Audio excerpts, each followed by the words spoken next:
துள்ளுவதோ இளமை ஆடியோ லான்ச்சில் நிற்கிற மாதிரி தான் நிற்கிறேன். அந்த துள்ளுவதோ இளமை அப்படி ஒரு படமாக வந்தது. நான் எடுத்திருந்தால் ஒரு படமாக வந்திருக்கும். ரெண்டாவது, யுவன் சங்கர் ராஜாவுக்கும் செல்வராகவனுக்கும் மிகப்பெரிய நெருக்கமாயிடுச்சு. அதில் அந்த பாட்டு தாங்க. யுவன் சங்கர் ராஜா இல்லைன்னா ரெண்டு பேருமே செல்வாவும் கிடையாது, தனுஷும் கிடையாது. யுவன் தான் மெயின் ரீசன். அவ்வளோ நல்ல சாங்ஸ் கொடுத்துருந்தார். நான் இப்போ துள்ளுவது இளமை, காதல் கொண்டேன் ரெண்டுக்குமே ஆடியோ லான்ச் எதுவும் பண்ணலை. அப்போது அதுக்கெல்லாம் வசதி இல்லை. இன்றைக்கி எப்போ சுகர் வந்ததுன்னு என்னால் டேட் வைஸ் கூட சொல்ல முடியும். துள்ளுவது இளமை, காதல் கொண்டேன் அந்த ரெண்டு படம் ரிலீஸ்க்கு அப்புறம் தான் இந்த விஜய் ஹாஸ்பிட்டலில் போய் செக் பண்ணோம். சுகர் இருக்குன்னாங்க. 2 சுகர், 2 பிள்ளைங்க நல்லா வந்துருச்சு. அது ஒரு சுகர். 1000ல் ஒருவன் அப்படின்னு ஒரு படம் 33 கோடி ரூபா பட்ஜெட். அதையும் அவங்க தான் எடுத்தாங்க. அந்த திறமையை அவங்களே வளர்த்துக்கிட்டதுனால அவங்க பட்ட கஷ்டங்கள் கோர்ட்டுக்கெல்லாம் போயிருக்கோம், ஸ்டேஷனுக்கெல்லாம் போயிருக்கோம். வாரிசுகள் வரணுங்கிறதில்ல, தலையெழுத்து இருந்தால் வந்து தான் தீர்வாங்க. செல்வராகவன் என்ஜினியர் ஆகிட்டார். தனுஷ் வந்து +2 நானே பிடிச்சி கூட்டிகிட்டு வந்துட்டேன். செல்வராகவனுக்கு என்ஜினியர் சீட்டு வாங்கிறதுக்கு இத்தனை படம் எடுத்ததுக்கு நான் கஷ்டப்படல. அவ்வளவு கஷ்டப்பட்டு வாங்கி கொடுத்து தேர்ட் இயர் முடிஞ்ச உடனே வந்தார். அப்படி புக்கை தூக்கி எறிஞ்சிட்டு, அம்மா காஃபி, அப்பா நோ காலேஜ், நோ படிப்பு. என்னடா சொல்கிறான் இவன், எனக்கு நான் ஏதோ ஜோக் அடிக்கிறேன்னு நினச்சேன். இல்லைப்பா, அந்த சீட்டு வாங்கிறதுக்கு தெருவா அசிஸ்டன்ட் டைரக்டர் கூட நான் அவ்வளோ வளையலைங்க. சோத்துக்கு இல்லாமல் சென்னைக்கு வந்தோம், உங்கள் அப்பா எவ்வளோ கஷ்டப்பட்டு ஒன்று படிக்க வச்சார். இல்லைம்மா, நோ படிப்பு. இவ்வளோ இந்த 3 ஒரே வார்த்தை தான் திருப்பி சொல்கிறான். நோ படிப்பு, படித்து முடிச்சுட்டு வா, நான் எப்படியாவது உனக்கு சினிமாவுக்கு வரதுக்கு ஏற்பாடு பண்ணுறேன் அப்படின்னு ஒன்றுமே சொல்ல. அப்புறம் அமெரிக்காவுக்கு அனுப்பி படிக்க வைக்கலான்னு ஒரு ஏற்பாடு பண்ணி வச்சுருந்தேன். அவர் போகலை. அதுக்கப்புறம் படிப்புக்கு போகலை, வேலைக்கு போகலை. எந்த டைரக்டருமே ஒரு சேர்த்துக்க மாட்டேங்கிறேன். அவர் நிறைய பேர்கிட்ட கேட்டேன், நான் எப்படியா நான் என் பேயன்னு திட்டுவேன், உங்கள் மகனை நான் திட்டுறது போகலை. அப்புறம் அவரே என் பேரன் ஹீரோவாக நடிச்சிருக்கான். இப்போ நிலவுக்கு என் மேல் என்னடி கோபம் 3வது தலைமுறை அந்த இடத்துல வருது. படிப்பு நிறுத்திட்டு படிக்கணும், வந்தால் படிக்கணும். அதனால் என்ன பிரயோஜனம்? படிப்பு வரலையா, சினிமாவா? அந்த சினிமாவில் போட்டு அமைக்குங்க. பொல்லாதவன் ஷூட்டிங்கில் வந்து கைட்டி தியேட்டரில் எங்கே நடக்குதுனாக்க போனோம், ஷூட்டிங் பார்க்க போகலாம் அப்படின்னு. அப்போ அந்த கிளைமாக்ஸ் ஃபைட் எடுக்கிறாங்க, 6 பேக்கு காமிக்கிறது. ஒரு ஷாட்டு முடிச்சுட்டு ஓடி வந்து அப்படியே மல்லாக்கப்படுத்து இந்த தூக்கி அந்த வேர்வை சிந்தி மறுபடியும் ஷாட் எடுங்கிறாங்க. ஓடுறான், வயிறு எரிஞ்சிருச்சுங்க. பெத்த பிள்ளை இவ்வளோ டார்ச்சர் பண்ணியாட நம்ம நடிக்க வைக்கிறோம் அப்படி. என்னுடைய சூழ்நிலை, என் சுயநலத்துக்காக அவனை நான் பிடிச்சி இழுத்துட்டு வந்தேன். எனக்கு அன்னைக்கு ஒரு படம் எடுத்து தீரணும், இல்லாட்டி திருப்பி ஊருக்கு போகணும். அதாவது அவங்க தனுஷ் வந்ததுக்கு செல்வாதான் காரணம், அவங்க அப்பா தான் காரணம்.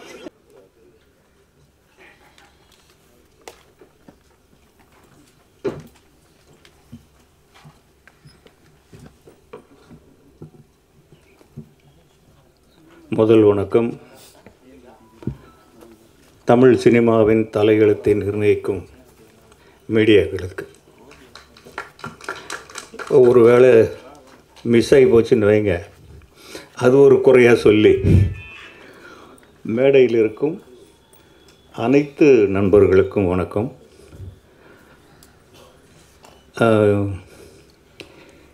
நிஜமாக எனக்கு டைரக்டர் அம்மா ராஜசேகர், நான் இங்கே தான் முதல் முறையாக பார்க்குறேன் அவரை.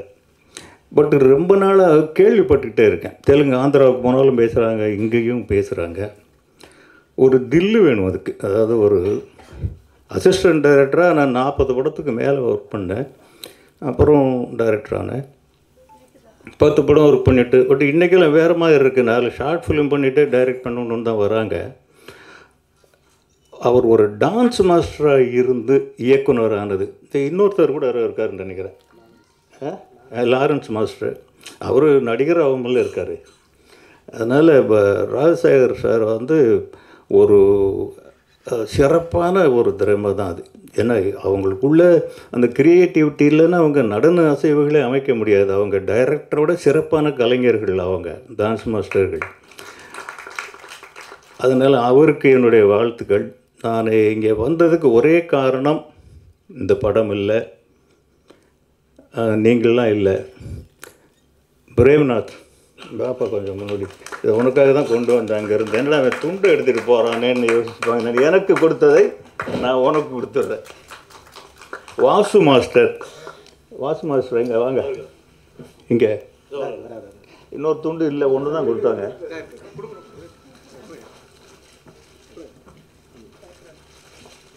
நான் கவனிக்கல, எப்போ வந்தீங்க?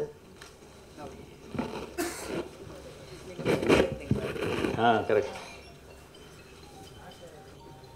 இந்த 2 பேரையுமே என்னால் மறக்கவே முடியாதுங்க வாழ்க்கையில்.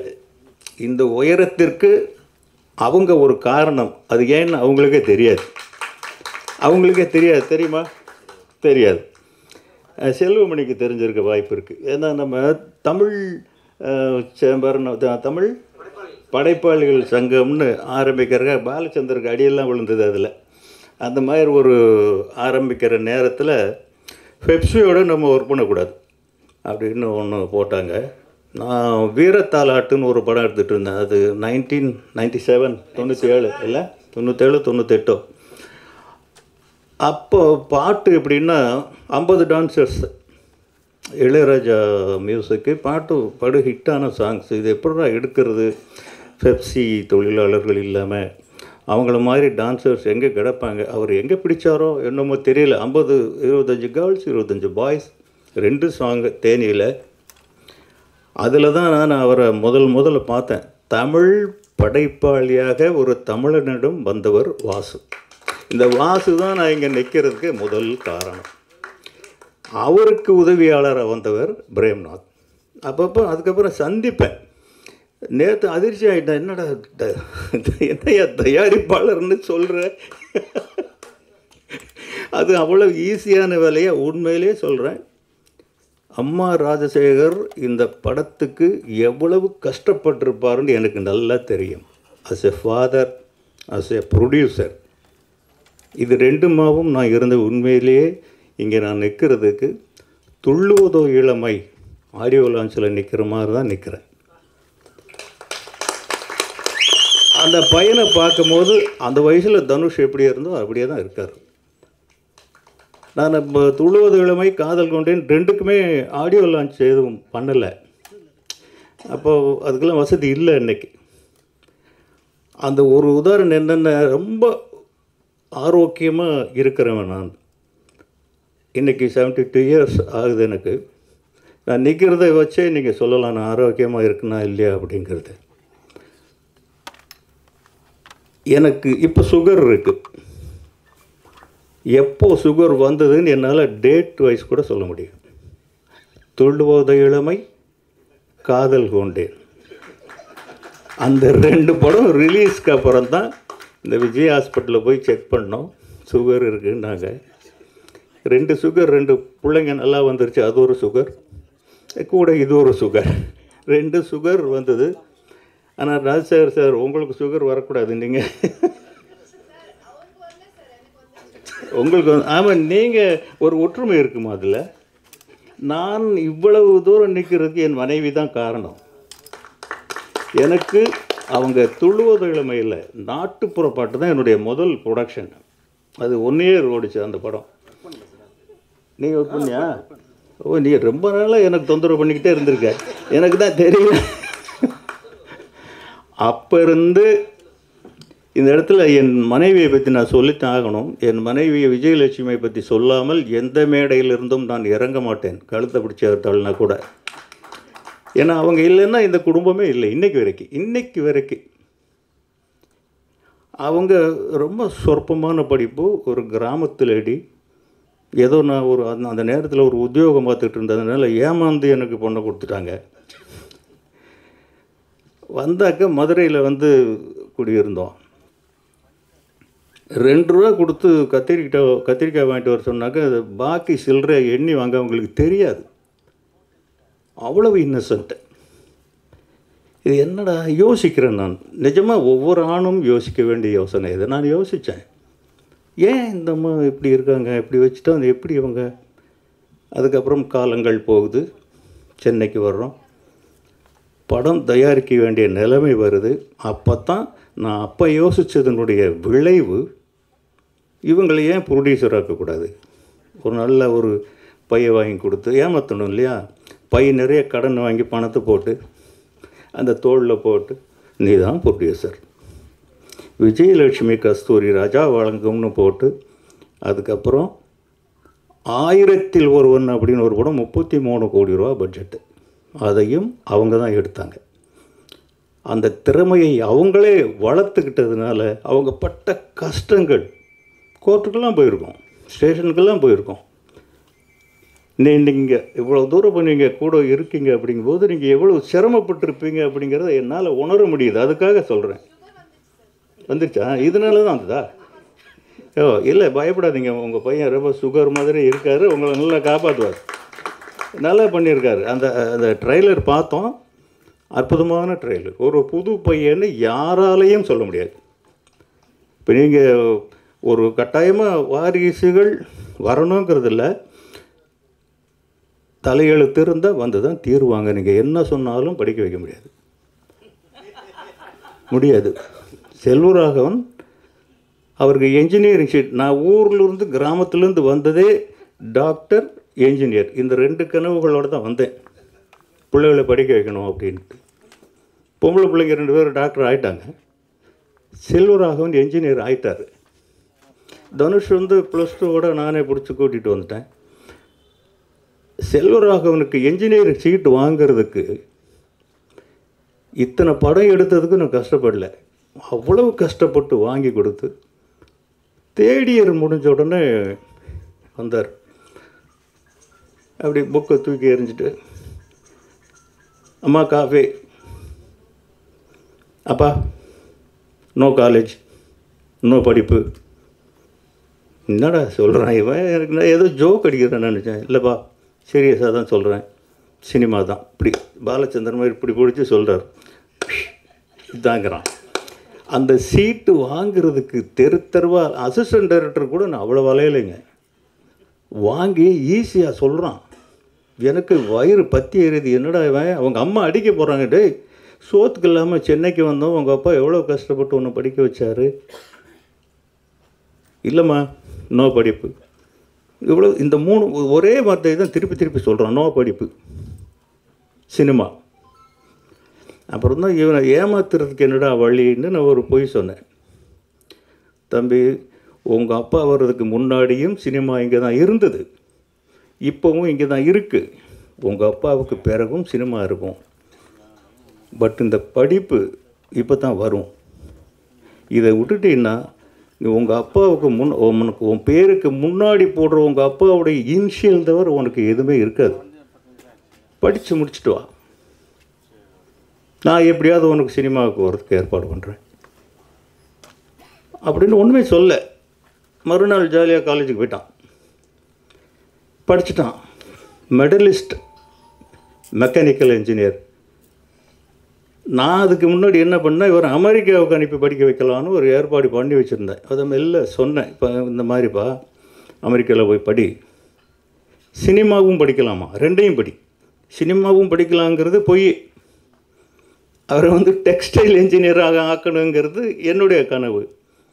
அவர் என்னை நாடு கடத்துறதுக்கு பிளான் பண்ணுறீங்களா? அதெல்லாம் வேறு.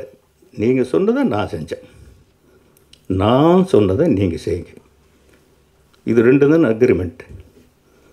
அவர் போகலை. அதுக்கப்புறம் படிப்புக்கு போகலை, வேலைக்கு போகலை. எந்த டைரக்டருமே அவர் சேர்த்துக்க மாட்டேங்கிறாங்க. கஸ்தூரி ராஜாவுடைய பையன்கிற ஒரே காரணத்தினால. செல்வமணிட்டு கூட வந்திருப்பேன்னு என்னன்னு தெரியல. அவர் நிறைய பேர்கிட்ட கேட்டேன், நான் எப்படியா நாயே பேயேன்னு திட்டுவேன், உங்கள் மகனை நான் திட்டுறது போகலை. அப்புறம் அவரே காதல் கொண்டேன்னு வந்தது. எதுக்கு சொல்கிறேன்னா, படிக்க வச்சாலும் எனக்கு ஒரு மெசேஜ் சொல்ல மறந்துட்டேன்.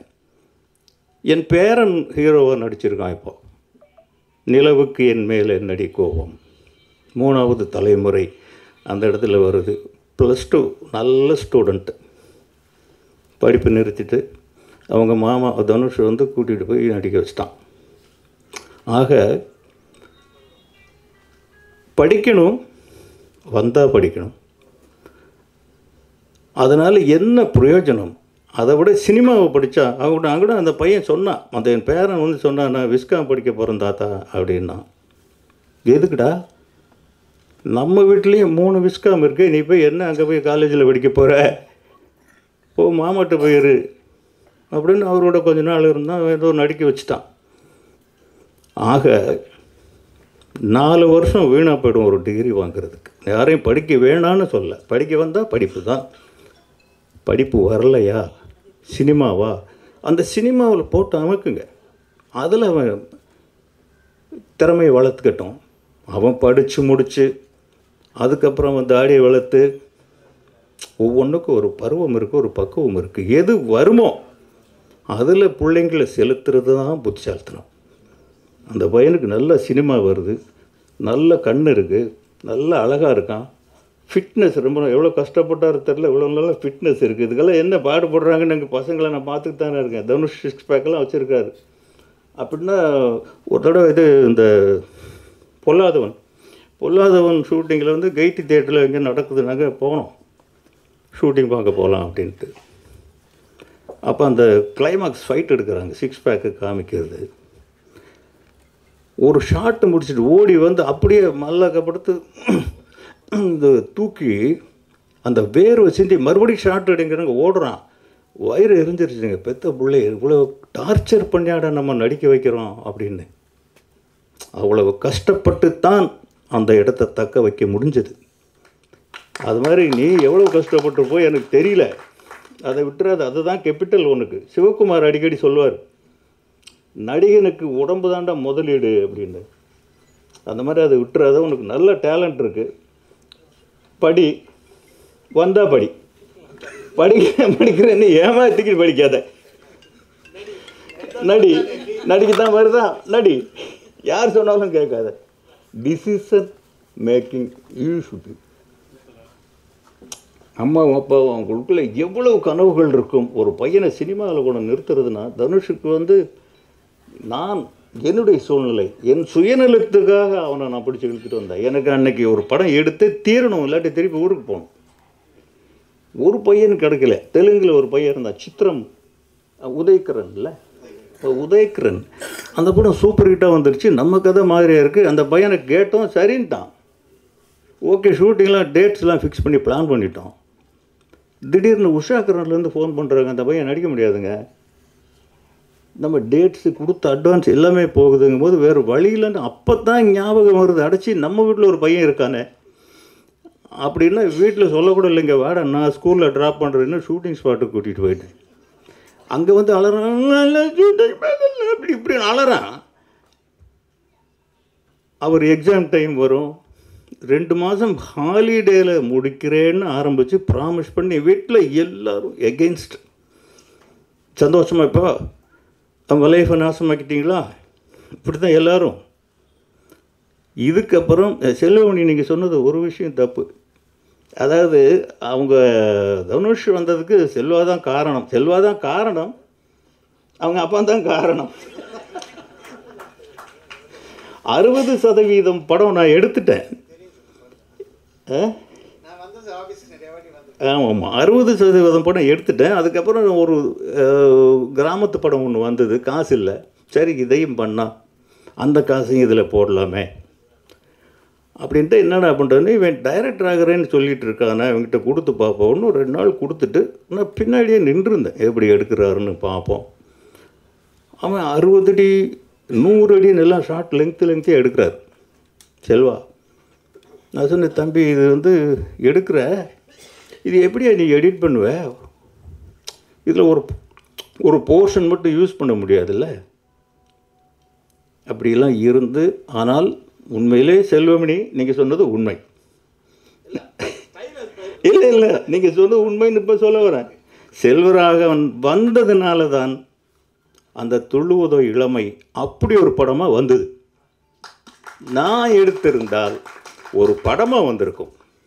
2வது, யுவன் சங்கர் ராஜாவுக்கும் செல்வராகவனுக்கும் மிகப்பெரிய நெருக்கமாயிடுச்சு. அதில் அந்த பாட்டு தாங்க. யுவன் சங்கர் ராஜா இல்லைன்னா 2 பேருமே செல்வாவும் கிடையாது, தனுஷும் கிடையாது. யுவன் தான் மெயின் ரீசன். அவ்வளோ நல்ல சாங்ஸ் கொடுத்துருந்தார். அதனால் நம்ம பிள்ளை என்ன, இவன் யார் அப்படின்னு தீர்மானிக்கிற கடமை, பொறுப்பு, தலையெழுத்து எல்லாமே நமக்கு தான் இருக்குது. இன்றைக்கி பசங்க வேஸ்ட்டாக போயிடுவாங்கங்கிறது ஒரே ஒரு வழியில் தான், ட்ரக்ஸ், போதை. இதில் போனால் தான் வீணாக போயிடுவானுங்க. மற்றபடி அவங்க நம்மளை விட அதிகமாக சாதிப்பாங்க. அவங்களுக்கு எல்லா அறிவும் இருக்குது நம்மளை விட. ஏன்னா ஒரு பிடிவாதமாக நான் சொல்கிறத கேள்றாங்கிறது எவ்வளோ பெரிய முட்டாள்தனம்ங்கிறது இன்றைக்கி வரைக்கும் நான் உணர்ந்துட்டுருக்கிறேன். நான் பிறந்தது 1952, தனுஷ் பிறந்தது 1983. 2 கலாச்சாரம் ஓட்டுமா? ஓட்டாது. டேய், நீ வடை சாப்பிட்றா, நீ சோளச்சோறு சாப்பிட்றா, இப்படி நம்ம சொல்ல முடியுமா? அவன் இன்றைக்கி பிஸ்ஸா சாப்பிடுவான், வேறு என்னென்னமோ இருக்குது, அதெல்லாம் சாப்பிடுவான். இதை நாம் புரிஞ்சுக்கிட்டாதான் அவனுக்கு என்ன முடியுமோ, அவனுக்கு என்ன புரியுமோ, அவனுடைய தலையெழுத்து என்னென்னு அவன் நிர்ணயம் பண்ணுறானோ அந்த சுதந்திரத்தை முதல்ல அவனுக்கு கொடுங்க. அப்போ தான் அவனால் முன்னுக்கு வர முடியும். கெட்ட வழியில் போகிறதுக்கு எந்த பேரண்ட்ஸும் சப்போர்ட் பண்ண மாட்டாங்க. அதனால் அந்த பையன் வர்றதுக்கான எல்லா அறிகுறியும் இந்த ட்ரெய்லரில் தெரியுது. ஒரு இடத்துல கூட ஒரு புதுமுகம் அப்படிங்கிறது தெரியவே இல்லை. மீடியாக்களுக்கு கேட்டுக்கிறது என்னென்னா, நீங்களாம் வந்திருக்கீங்க, வனிதா அப்போவே சொன்னாங்க, எழுதுங்க, தப்பாக எழுதுங்க. ஆனால் நீங்கள் தப்பாக தான் எழுதுவீங்க. தப்பாக எழுதுனா தான் அது நல்லா போய் ரீச் ஆகும். சரியாக எழுதுனா போகாது. எழுதுங்க. ஒரு புது பையன் உங்களை நம்பி தான் வரணும். இன்றைக்கி உங்களை விட்ட சினிமாவுக்கு வேறு நாதி இல்லைங்க. நிஜமாவே மீடியா எழுதுறது தான் இவ்வளோ வசூல், எப்படி தான் இவங்களுக்கு தெரியுமோ நீங்கள் தான் எழுதுறீங்க. இத்தனை கோடி டாக்ஸு நீங்கள் தான் எழுதுறீங்க. எப்படி எங்களுக்கு தெரியல, படம் எடுத்தவங்களுக்கு உங்களுக்கு தெரியுது, எழுதுறீங்க. எழுதுங்க. எதையாவது ஒரு படத்துக்கு அங்கேருந்து வந்திருக்கோம், உங்கள் மூலமாக தான் போய் அது சேரணும். வேறு வழியே இல்லை. இன்றைக்கி போஸ்டர் ஒட்டுற கலாச்சாரம் போயிடுச்சு, ட்ரெய்லர் போடுற பழக்கம் போயிடுச்சு, ஒவ்வொரு தியேட்டருக்கும் ட்ரெய்லர் அனுப்புவோம், அதுவும் போயிடுச்சு. இன்றைக்கி என்ன இருக்குது? உங்களை தவிர வேறு வழியே கிடையாது. உங்களை ரெக்வஸ்ட் பண்ணி கெஞ்சி கேட்டுக்கிறேன், இந்த படத்தை பற்றி 4 நல்ல வார்த்தை எழுதுங்க. அந்த பையன் பெரிய ஹீரோவாக வருவாருங்கிற அறிகுறிகள் அத்தனையும் இருக்குது. உங்களை விட அதிகமாக மறுபடியும் கூட்டம் கூட்டி உங்களை இன்னும் உங்களோட உறவு வச்சுக்குவார் அவர். அதில் எந்த விதமான சந்தேகமும் கிடையாது. அவனுடைய வாழ்க்கையின் கதவுகளை நீங்கள் திறந்து விடுங்க. நன்றி, வணக்கம். நன்றி சார். சார் சொன்ன மாதிரி அந்த துள்ளூர் இளமை பண்ணும்போது சார் தொடர்ந்து சாரோட ஒரு 8-10 படம் ஒர்க் பண்ணிட்டேன். சாரோட 10 படம் சாரோட ஒர்க் பண்ணிட்டேன். வில்லேஜ் படம் நல்லா போயிட்டுருக்கு. அவர் எல்லா சாங்குமே என்ன சராசாவே, வீரத்தாலாட்டு எல்லாமே நல்ல நல்ல சாங்ஸ் நல்லா கொடுத்து, பஞ்சு முட்டை இது மாதிரி சாங்லாம் கொடுத்து நல்லா அவரோட நல்ல ஜாலியாக ஒர்க் பண்ணிகிட்ருக்கோம். தேனிக்கெல்லாம் போனால் அவ்வளோ ஜாலியாக ஒர்க் பண்ணுவோம். ஆனால் அந்த அளவுக்கு பண்ணிகிட்டு இருக்கும்போது அப்போ தான் துள்ளூர் போனோம்னா சொல்கிறாரு, என்ன சார் நல்ல நல்ல படம்லாம் பண்ணிகிட்ருக்கீங்க, திடீர்னு பார்த்து நீங்கள் சிட்டிக்கு வர்றீங்க அப்படின்னா, யோ நான் பண்ணுறையா, செல்வா தான் பண்ண போகிறோம். ஸோ அன்றைக்கி பண்ணார் சார். அந்த அன்றைக்கி பார்த்து அன்றைக்கி சொன்னேன். இதே ஆஃபீஸில்னா அதிகமாக சாரோடு நான் சுற்றிக்கிட்டே இருப்பேன் எப்போவுமே. இன்றைக்கி அந்த டான்ஸ்